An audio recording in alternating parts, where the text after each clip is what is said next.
BBOR Black Box Online Radio, coming to you from West Virginia at heart and from around the globe. And hello, everybody. Today is Friday, another Cooper Friday. Welcome to the show. How's everybody doing? On Fridays this year, I've been talking to you guys about D.B. Cooper, the man responsible for the only unsolved skyjacking in U.S. aviation history. And in this episode, I will be examining the suspect, Barb Dayton. On November 24th of 1971, a man using the name Dan Cooper boarded a plane going from Portland to Seattle. He gave a note to the flight attendant, Florence Schaffner, stating that he had a bomb in his briefcase, and she was able to view the contents, and it appeared to have been a bomb, or at the very least it was a convincing dud. The 36-minute journey from Portland to Seattle took over 2 hours, because of D.B. Cooper's shenanigans, and after the plane landed, the passengers were allowed to leave, and a different flight attendant, Tina Mucklow, obtained D.B. Cooper's ransom which he had requested, 4 parachutes and $200,000. The plane then took off, headed for Reno, Nevada, but they didn't need to get that far because D.B. Cooper parachuted into the night. He jumped out by using the back half staircase down the Boeing 727 and jumped into the night, into cloud cover, into the rain, never to be seen or heard from again. To everybody's satisfaction, of course, there are going to be a lot of people out there who claim that they have identified D.B. Cooper, and there are going to be some names that you're going to hear in this one. Perhaps the Foremans will come up very early on, because they are people who claim that they have indeed identified D.B. Cooper, and they know Cooper's identity, and that Cooper was someone who was born Robert Dayton, and Robert would become the first person to undergo gender reassignment surgery in the state of Washington. And Robert Dayton, or Bobby as he known, would become Barbara Dayton, Barb Dayton, whom I will be discussing in this episode here. And I'm not going to lie to you guys, when I first learned about this story was one that surprised me, that D.B. Cooper could have been a trans woman, and it not only surprised me because of that aspect of it, the fact that it's so widely discussed in D.B. Cooper circles and on D.B. Cooper forums, but this is the thing that truly caught me off guard. I was like, okay, so they're saying that Robert Dayton committed the skyjacking, right? And then he went on to live out his years as Barbara Dayton. Okay, I mean, I can at the very least wrap my head around that. No, that the gender reassignment surgery was in 1969, which was experimental surgery at the time, and there were actually several different surgeries that Barb Dayton would have gone through prior to the skyjacking, and this is going to turn into a giant motive for everything. But I mean, I'm not going to lie to you guys, I was a little bit surprised when I first encountered this material, because that means that D.B. Cooper, the man that was talking to Tina Mucklow and Florence Schaffner, was somebody who had already undergone gender reassignment surgery. Okay, we're going to approach this with an open mind, and as we're going to see, there are numerous reasons as to how and why the Foremans believe that Barb Dayton was D.B. Cooper. And the reason why I decided to talk about this one on Cooper Friday was I came across their website, legendofdbcooper.com, and it's promoting the book Death by Natural Causes. So let's look at their introduction that they have written out here about how and why Barb Dayton could have been D.B. Cooper. And I also want to give another preconditional note, and that is that they do seem to have a very solid narrative that they have put together. And despite everything that I just said there, I hope that doesn't deter anybody from listening, because this really is something that I think is a story that they are trying to share, and they do have reasons why they suspect that Barb Dayton was D.B. Cooper. We become friends. Ron and Pat Foreman met Barb Dayton in 1977 at Dunfield in Puyallup, Washington. She was in her early 50s at the time. We were in our early 30s. We purchased a Cessna 140 that was parked in front of her Cessna 140, and we flew with Barb weekly. After we had known her for about a year, she revealed to us that she had been born a man, that her birth name was Robert, and she had gone by Bobby. She was the first person to undergo gender reassignment surgery in Washington in 1969, once again 2 years before the skyjacking. Barb remained our close friend for over 20 years. For most of those years, we flew our Cessna 140 side by side almost every weekend. As a man, Bobby had over 150 jobs, losing most for fighting. He was in the Army and spent time in the Merchant Marines during the war. Barb told us many amazing stories, including confessing that she was the infamous skyjacker D.B. Cooper. At the time, we had trouble believing all of the fantastic stories, but after her death, we've been able to find proof of all except one. Though we have compelling circumstantial evidence, we have not been able to prove conclusively that Barb was D.B. Cooper. I mean, if anything, I do appreciate it when someone says that they're like, this is a circumstantial case, as opposed to saying, I've cracked the case, my suspect is the only possible suspect, this is my concrete evidence, everybody else is wrong, I'm right. To the credit of the Foremans, they are saying this, that it is a circumstantial case, and it is also based on storytelling, as well as this confession, this alleged confession that they have received from Barb Dayton that she was D.B. Cooper. And I think that that doesn't surprise me immediately, because one thing that I learned early on in the Vortex is that there are a lot more confessions in the D.B. Cooper case than there are in some of these other unsolved mysteries that I follow on Black Box Online Radio, such as the Zodiac Killer and D.B. Cooper. Oh, and of course D.B. Cooper, but the Zodiac Killer and Jack the Ripper. And I do segments about those stories every Monday and Wednesday, respectively, Zodiac Monday and Ripper Wednesday. And if you want to follow along with all of these true crime discussions, you can hit the like button and subscribe. It really helps out the channel. And you can also drop something down below if you have something to say about D.B. Cooper or any of the mysteries that I just talked about. And this show is, of course, available for free downloads anywhere you get your podcasts under the names Black Box True Crime or Black Box Podcast.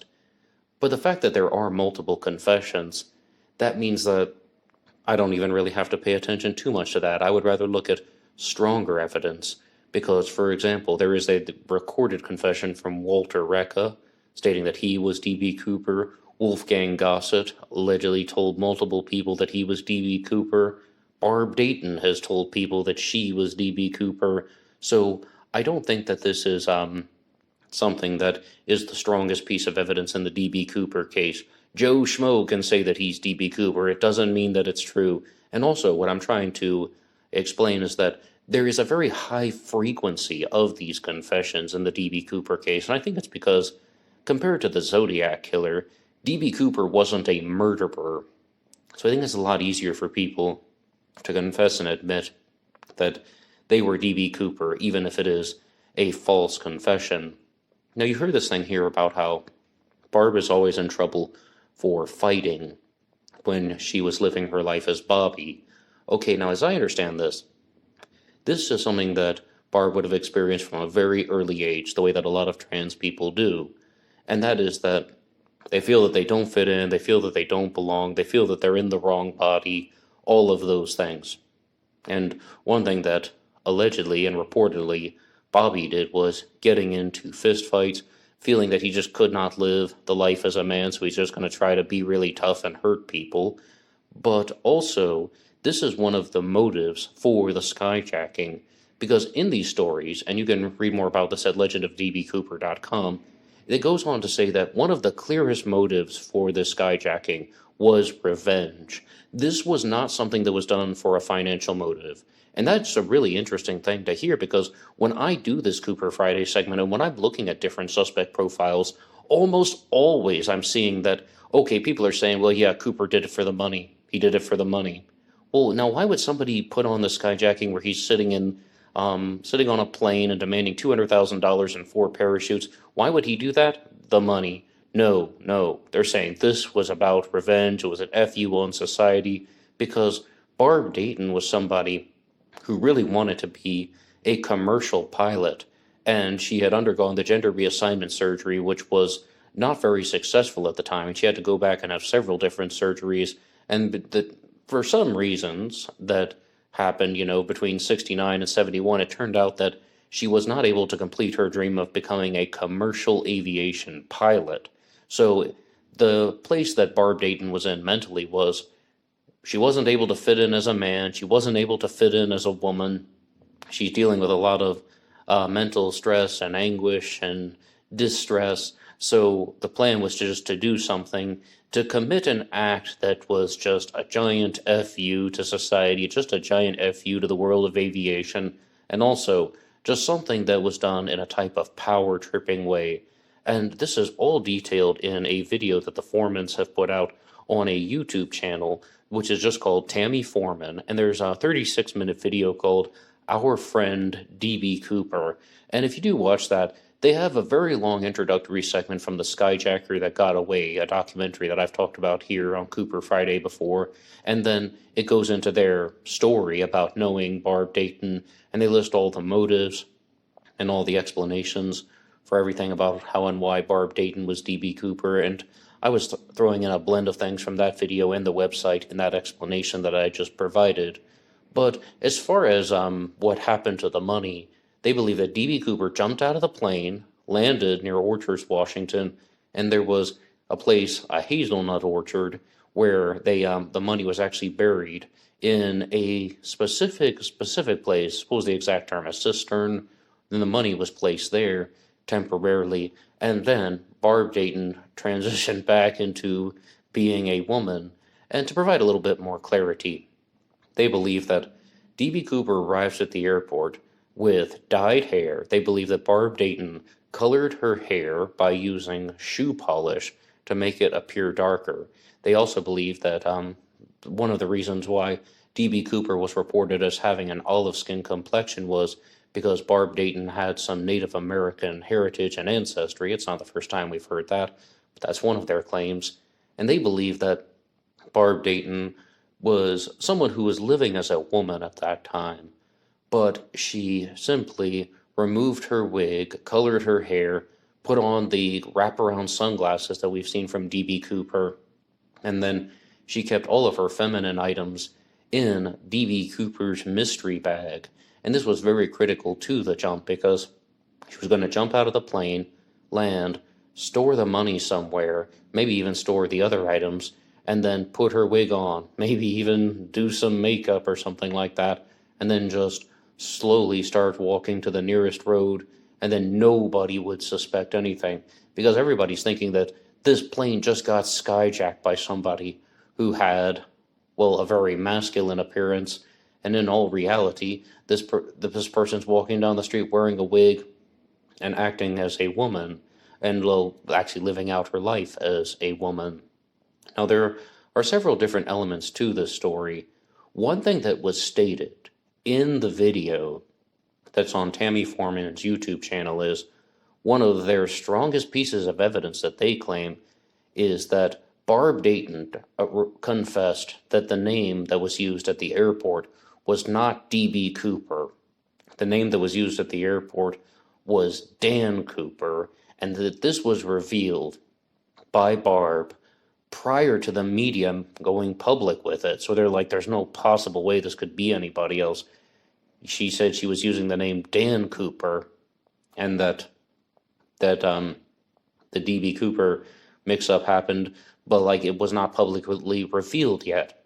And I mean, I think that that's a very, very big thing to say. I mean, what I think is also very important is, I don't know how they would corroborate that, an unrecorded conversation, just so-and-so told you something on some day. I just really don't think that it's possible for them to back up that piece of evidence with anything.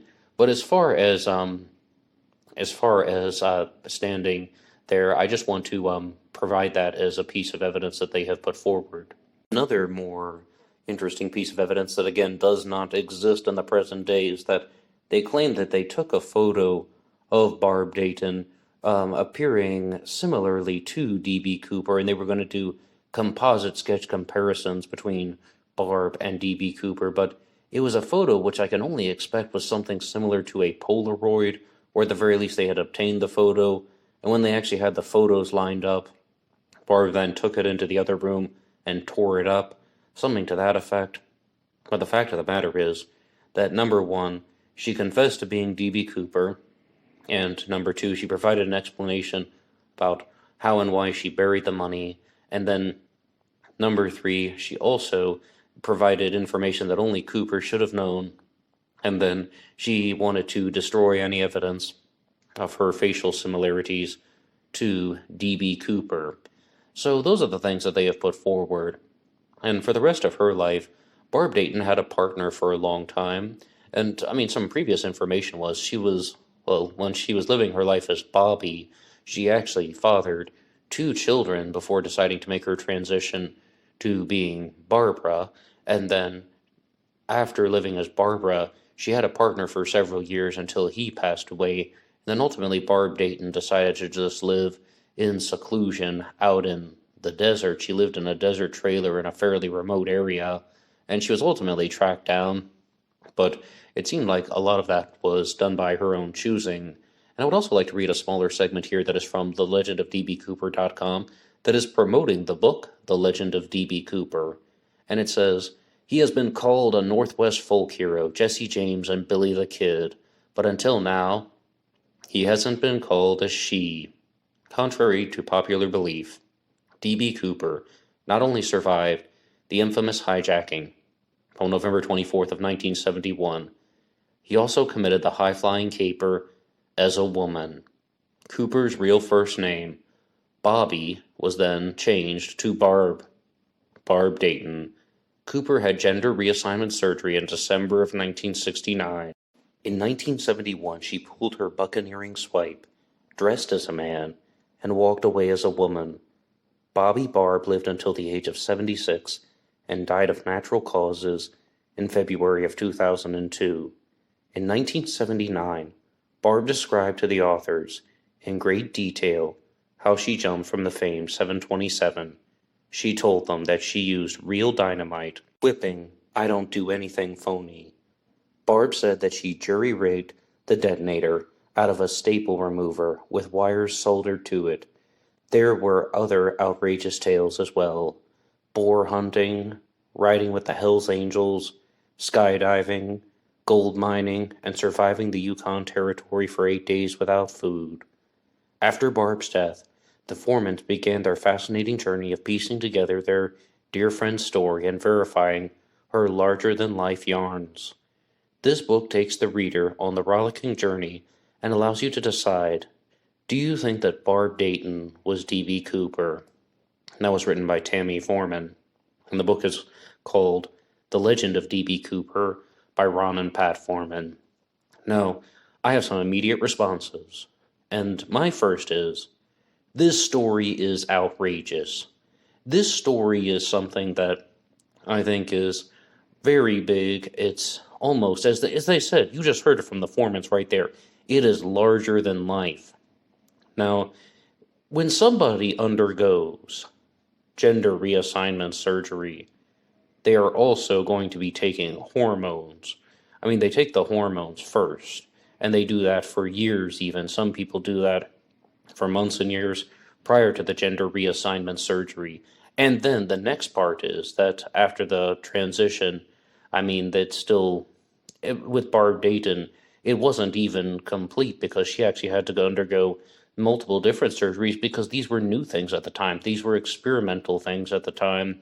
And I'm just not completely convinced that the crew, Tina Mucklow and Florence Schaffner, grew up close and personal with D.B. Cooper, would not recognize anything feminine about him at all. That is something that I just don't see in their witness descriptions. That's a strike against Barb Dayton being D.B. Cooper. One point in favor is that, I mean, they played this on their YouTube channel, on Tammy Foreman's YouTube channel, videos of Barb talking to them, and even though she's clearly living as a woman during her later years, she still has some very masculine features, particularly being broad-shouldered, and she doesn't have the curvaceous hips of a woman. So those are some points that would be in favor of Barb Dayton, or some masculine attributes that did not go away. But overall, I'm also going to be honest, when I first learned that there was somebody who was, a trans woman who was claiming to be D.B. Cooper, it did surprise me that the transition happened prior to the skyjacking, and then she is more or less just slipping back to her masculine ways as a form of disguise. I think that it's something that we might see in a spy novel or a spy movie that's going to be coming down the road in the near future, but it completely caught me off guard. However, the way that this story is put together, it's not as implausible as it may seem. It's not as baseless as it may seem. And it doesn't come across as something that is just completely impossible or just that they're making it up. I absolutely do not think the Foremans are making up anything about these issues involving Barb Dayton and any of these stories. I think that what they're saying is true, but was Barb Dayton telling the truth or was she just playing a game? As I've said before, multiple people have confessed to being DB Cooper, and it can't be all of them. Some people seem to think that there is something fun and exciting about confessing to being DB Cooper, and you just heard in that little introductory segment that DB Cooper's being compared to Jesse James and Billy the Kid in some type of last master outlaw, if you will. Well, people are having fun with that. And ultimately, I think at the end of the day, Barb Dayton was not DB Cooper. But I think the Foremans are telling the truth. I think that this is actually a story that started wild, and it ends up very tame. I completely comprehend the part about the motive. I think that would be a crystal clear motive. Somebody who wanted to be a commercial aviation pilot, but they weren't able to do so. They felt mad that they didn't fit in as a woman. They felt mad that they didn't fit in as a man previously. I mean, I can comprehend all that. However, ultimately, I don't think that's enough to say that Barb Dayton was DB Cooper, and I'm also noticing there are these convenient explanations about how, oh yeah, there was this strong piece of evidence, and just Barb destroyed it. Well, that could be twofold. I mean, one, that could be a gap in the story that somebody's misremembering, and the second could also be that Barb Dayton did that intentionally because it was something to keep the DB Cooper mythos alive for her. But what do you think? And I can tell that a lot of you listeners to Cooper Friday are going to immediately say, no, no, no way, that's ridiculous. Fair enough, you have every right to say that. Just drop it in the comments section down below. I can also tell that some of you are going to simply weigh the merit of the information, and perhaps you're going to think that there are stronger suspects out there. And then some of the third option would be maybe you're convinced that Barb Dayton was DB Cooper. I'm definitely in the second category. I mean, what I'm trying to tell you guys is, this is not the worst suspect profile for someone that I have ever heard. No, no, there are some reasons to consider the information, and there are some reasons to evaluate this type of story and the evidence. But most importantly, I do think there are stronger suspects out there in the DB Cooper case than Barb Dayton. But I would love to know what you guys think. One more time, you can share your stories with me. If you have something larger, you can send it to me at blackboxonlineradio@aol.com. I am your host, Blackbox Ned, and you can also get me on Facebook under my personal name, Ned DeHaan, or you can also use the Black Box Online Radio Facebook page, which I'm hoping to use more in this coming year. And then there's always BlackboxNed88 on TikTok and Instagram, and I will be releasing shorts and reels this year about anything and all things true crime related over there.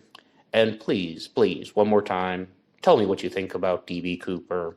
That's all from me. You guys have a wonderful weekend, and I'll see you on Monday talking about the Zodiac Killer. Until next time.